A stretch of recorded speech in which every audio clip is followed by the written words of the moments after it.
Maligayang bati po sa inyong lahat, mga minamahal kong taga-subaybay sa ating palatuntunan. Magandang araw muli sa inyong lahat. Ito naman po ang isang kumboy dito sa Trading Post. As we can see, fully loaded ang kanyang karga at dadalhin niya ito sa isang sasakyan upang ikarga ang mga vegetables na ito. At tanungin natin sa kanya, mga kapatid, kung magkano yung kanyang kita sa buong araw.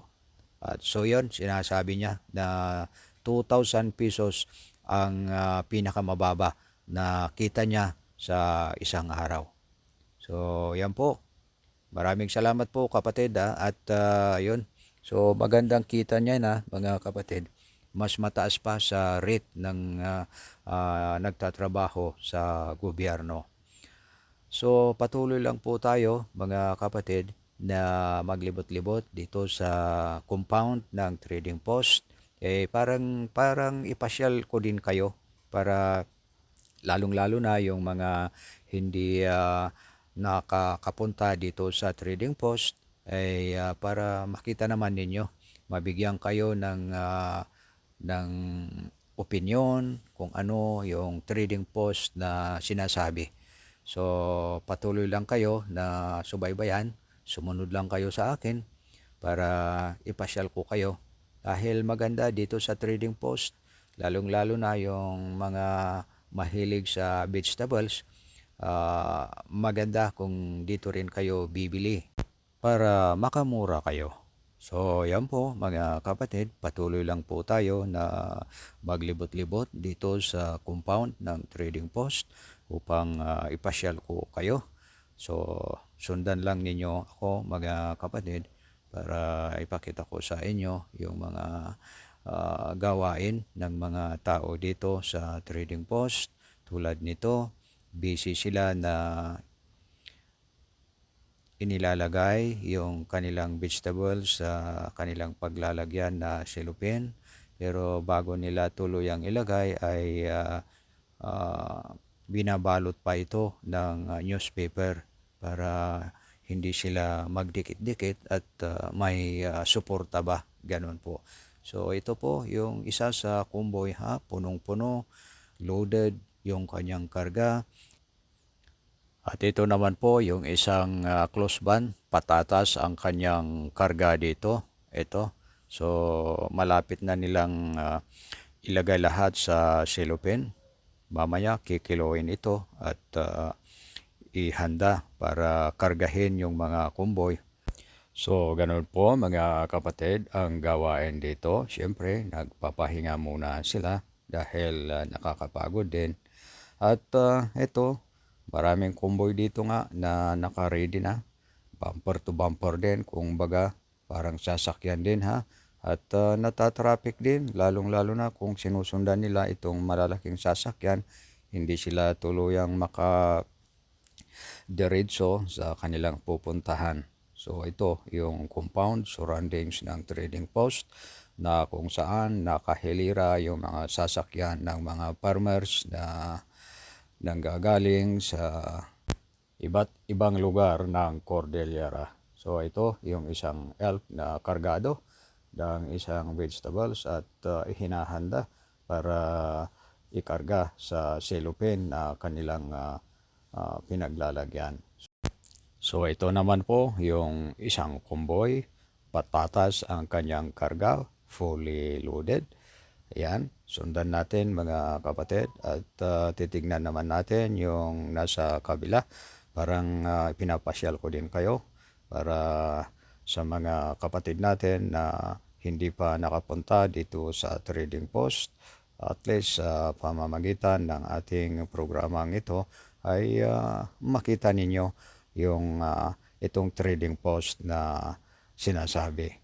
So ito naman po yung isang sasakyan kargado ng onion leaves at dadalhin yung kanyang karga sa kabila at syempre didispose din ito.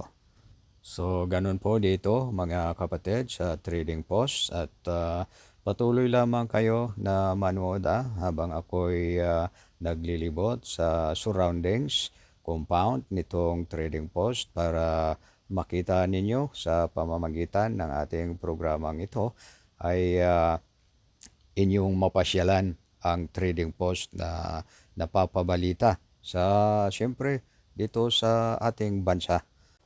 So ito po yung mga convoy, busy-busy sila, fully loaded yung kanilang karga para dalhin sa mga malalaking sasakyan na naghihintay sa kanila para tuluyang ikarga itong mga vegetables na kanilang binili sa mga farmers natin.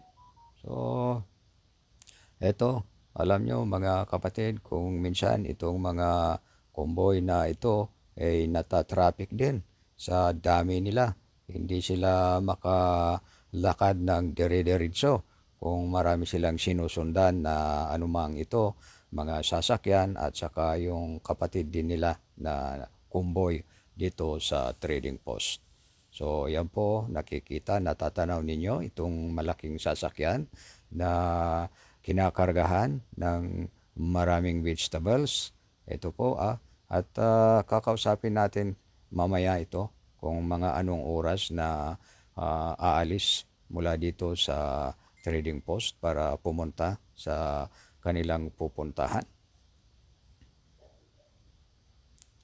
Ito yung isang convoy ulit. Nahulog pa yung kanyang karga. Fully loaded kasi mga kapatid. Yun, yung binabalik. So, ganun talaga, hindi maiwasan yung may mahulog na karga ng mga convoy dahil fully loaded. So, ito naman yung carrots na sinasabi natin. Ang gandang tignan itong carrots. At ito naman yung isang babae na nakahawak ng papel, notebook, o dito niya inililista, itinicheck yung mga vegetables na kanilang binili bago tuluyang ikarga dito sa malaking sasakyan na ito. So yan ganun po mga kapatid ang gawain dito. So yan po, busy-busy sila mga kapatid. Ito yung isang babae na nakahawak ng notebook, naglilista. Siyempre, chine-check yung nakalista na vegetables na kanilang binayaran. So yun tinatanong ko po mga kapatid, itong mga boys na nasa loob ng sasakyan kung mga anong oras na aalis sila dito. At kanyang sinabi na around 9 o'clock daw sila ay aalis na dito at pupunta sa Balintawak. Doon daw pupunta itong sasakyan na kanilang kinakargahan ng mga samot-saring vegetables. So, ayan po. Patuloy lang po ako mga kapatid na maglibot pa dito sa surroundings ng trading post para pagmasdan pa natin yung mga gawain ng mga businessmen at farmers, convoys dito sa trading post. So yan po mga kapatid, samahan lang ninyo ako dahil tuloy pa ang ating paglilibot dito sa trading post para pagmasdan pa natin yung mga gawain ng mga kapatid natin dito sa trading post. Ito yung isang babae, busy-busy na nagsusulat. At syempre, tungkol sa pira ang kanyang isinusulat dito. So ito mga kapatid ang loob ng trading post. So tignan pa natin yung mga iba kung ano naman yung ginagawa ng mga iba dito. Bukod sa ito, nagsusulat yung isang babae nga dito. At actually, masaya nga siya, tumatawa siya nung tinatanong ko kung ano yung isinusulat niya. O ito naman sa kabila, notebook din yung kanyang binubuklat. Talagang busy sila. At itong isa naman ay kasalukuyan na nagkakape siya. Hinihigop yung kanyang kape. Ito kasi yung mga karamihan dito ay maaga silang umalis mula sa kanilang tinitirahan para maagang pupunta dito sa trading post. So yun ang dami sila. Bukod sa maraming tao sa labas, dito rin sa loob ng trading post, mas marami pa. Ito yung may pwesto dito sa loob ng trading post. Ito naman yung isang gentleman dito, busy-busy siyang nililinis yung kanyang broccoli. Ito yung mga convoy, traffic sila kasi maraming sasakyan na kanilang sinusundan. So, hindi sila makapag-dire-diretso na pupunta sa kanilang pupuntahan upang dalhin itong karga nila. So, ganun po talaga mga kapatid. Eto nga, hinahawakan ko itong broccoli ito. Tinatanong ko kung paano nilinis ito at yun, tinuro naman nila kung paano lilinisin ito. Mahal ang presyo nito, broccoli ha.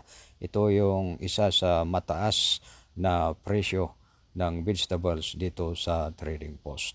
So patuloy lang po tayo mga kapatid, samahan lang ninyo ako para mas marami pa kayong mapagmasdan, makita dito sa Trading Post sa pamamagitan ng ating palatuntunan na ito. Bali, namasyal na rin kayo dito sa Trading Post La Trinidad, Benguet. So ito yung dalawang convoy. Talagang fully loaded yung kanilang karga. Ito yung isa na nakausap natin kanina. Ito yung tinanong natin kung magkano yung kita nila sa isang araw na kanyang sinabi na ang pinakamababa ay 2,000 pesos. Na-traffic sila ha. Maraming sasakyan kasi na kanilang sinusundan kaya pansamantalang tumigil sila. Ito at saka yung isang kasama nilang convoy ay nakahilera. Ibinababa yung kanyang karga na vegetables. So, yun, hinihintay nila na tuluyang mag-forward itong sasakyan na kanilang sinusundan bago sila tuluyan na pupunta din sa kanilang pupuntahan upang dalhin itong karga nila na vegetables. So, ito naman yung isang sasakyan dito na punong-puno ng karga. At ito naman yung tinatawag nating sili. Mataas din yung presyo nito ha mga kapatid. So ito yung isang gentleman na nililinis nila yung sili nila para malinis bago ilagay sa karton na ito na kanilang pinaglalagyan. So, ganun ang gawain dito sa Trading Post.